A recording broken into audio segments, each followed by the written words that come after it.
হামদর্দ আমরা সবাই জানি যে এটা অক্ষ প্রতিষ্ঠান, আল্লাহর প্রতিষ্ঠান। এখানে যে যত বেশি সেল করবে, রুগী দেখবে, তার ইয়েতে এই যে একটা সোয়াবও আছে এখানে। আমরা যখন দিনের শুরুতে বিসমিল্লাহ করে কাজটা শুরু করি, তখন থেকেই আমাদের ইয়েতে সোয়াব লেখা শুরু হয়ে যায়, তাই না? আমরা ছোটোবেলা শুনতাম, আমাদের নানি দাদিরা বলতো যে যার যত বেশি সর্দি হয় ছোটো বাচ্চাদের, তার ব্রেন তত বেশি শার্প হয়। ওনারা না বুঝে বলতে বা একজনের কাছ থেকে শুনে বলতো। আসলে কিন্তু ওই যে ইয়েগুলো পরিষ্কার থাকে, সাইনাসগুলো পরিষ্কার থাকে, বের হয়ে যায় সমস্ত অসার অংশ, তখন ব্রেন খুব দ্রুত ডেভেলপ হইতো এইভাবে। তো উস্তুখুদুস এটা কিন্তু মানে মাথা ব্যথা, মাইগ্রেন যাদের আছে, মাইগ্রেনও খুব বেশি কার্যকরী উস্তুখুদুসটা। তারপর ঠান্ডা সর্দি, ইভেন করোনাতেও উস্তুখুদুস মারাত্মক কাজ করে। করোনার পেশেন্ট তো বাংলাদেশ থেকে তো করোনা দূর হয়ে যায় নাই, বরং এখন আবার আসতেছে করোনা জোরে সোরে। তারপর এখন আসবে কি ডেঙ্গু।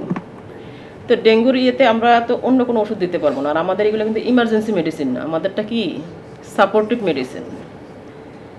তো অনায়াসে আপনারা উস্তুখুদুস দিতে পারেন, ত্রিফল উস্তুখুদুস।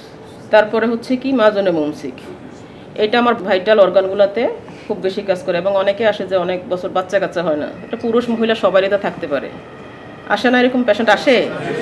তো এই মাজনে মুমসিকটা খুব ভালো কাজ করে। তবে এটার সাথে আপনাদের 3-4টা ওষুধ মিলাই দিতে হবে।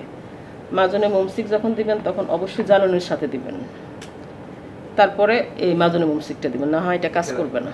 জালিনোসটার সাথে দিলে হবে কি, তখন আমার যে মানে আভ্যন্তরীণ যে হজম ইয়েটা কাজ করবে, তারপর মাজনে মুমসিক কাজ করবে। আর না হয় এটা যদি এককভাবে দেওয়া হয়, এবং অবশ্যই এটা কি করতে হবে, ভরা পেটে দিতে হবে, খালি পেটে খাওয়া যাবে না, এবং একবেলা দিতে হবে।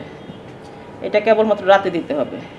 আপনাদের ম্যাক্সিমাম ইয়েতে হয়তো এটা প্রোডাক্টের ইয়েতে লেখা থাকে যে দুধ সহযোগে খাওয়ার জন্য। সকল ক্ষেত্রে সৃষ্টিকর্তারে হাজির নাজির করে কাজ করতে হবে, আদারওয়াইজ কিন্তু সফলতা পাওয়া যাবে না।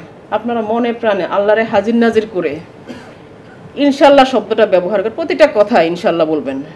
আপনাদের যে বস যারা আছে ওদেরকে তো ভয় পাবেন, ঠিক আছে, এটা কর্মের স্বার্থে, কিন্তু মূল বসকে আল্লাহ, আল্লাহরে হাজির নাজির করে কাজ করতে হবে।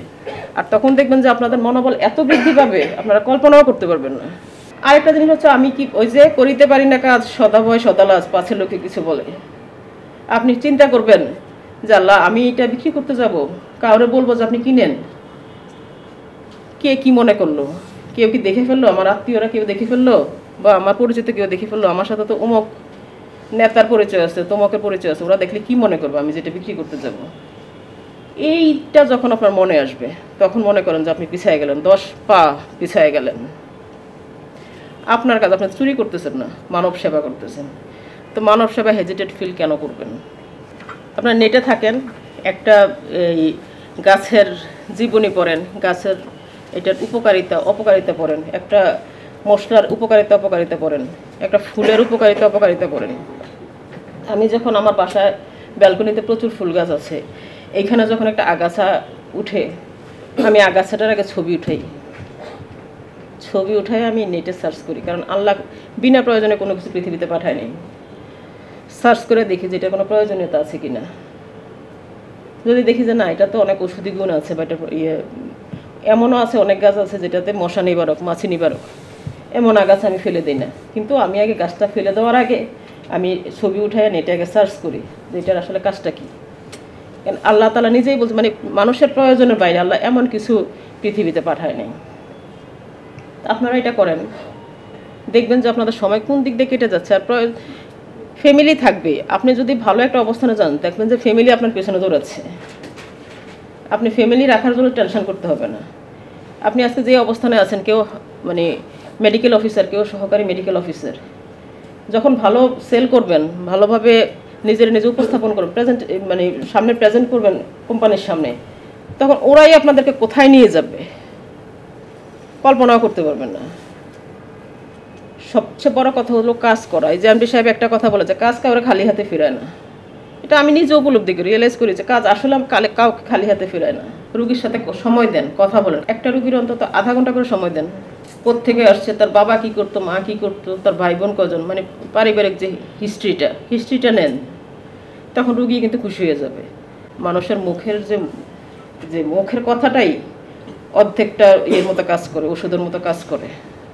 একটা রুগী আসলে যখন ডায়াবেটিকটা দেখবে, তো রুগীটা খুশি হয়ে যাবে, তার বিপি যখন দেখবে। আর ওয়েট তো দেখতে হবে, কারণ আমাকে ওষুধ দিতে হবে। একটা মোটা লোকের জন্য যে ওষুধ আমরা দিই, দেখা যায় একটা চিকন লোকের জন্য এটা কি ঠিক? ওয়েট দেখা হয় কিন্তু এই জন্যই। এই যে আমার ওষুধের গায়ে লেখা আছে কি, এই যে প্রতি 5 গ্রাম, তো এইখানে যদি ওয়েটটা দেখা হয়, তাহলে আমি রুগীরে দিতে যাবো, তো রুগীর ওয়েট কেন আমি দেখবো না? আমি যদি একটা চিকন চাকন একটা লোকেরও 1 চামচ দিলাম, মোটা একটা লোকের তার ইয়ের সাথে আসবে? আর কোনো অবস্থাতেই আসবে না। কারণ খাবার যখন আমরা খাইতে বসি, একরকম খাবার সবাই হয় না, তো এটা চিন্তা করতে হবে। তারপরে হচ্ছে রুগীদের সুবিধাগুলো লক্ষণীয় করে তুলুন।